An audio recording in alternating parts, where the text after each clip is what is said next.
Жүгірме, ойлан, сабыр сақта. Ағаш болып тұрып қал.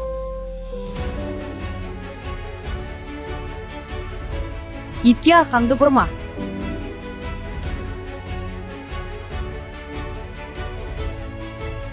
Бала итке арқасын бермей, жайлап артқа шегініп барады.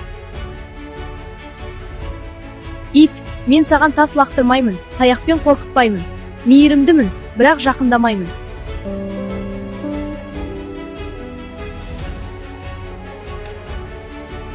Мен қауіпсіз жерге жеттім.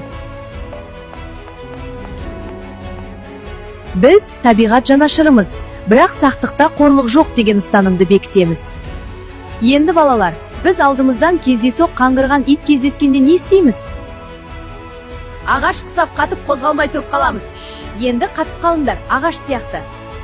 Не істеуге болмайды? Ұйықтап жатқан немесе тамақ ішіп жатқан тиісуге болмайды. Дұрыс, тағы не? Күшіктері бар иттерге жақындауға болмайды. Бейтаныс итті сипауға әрекет жасауға болмайды. Бүгінгі сабағымызда біз адал азамат біртұтас бағыты бойынша қаңғырған иттерден сақтанудың маңызды ережелерін үйрендік.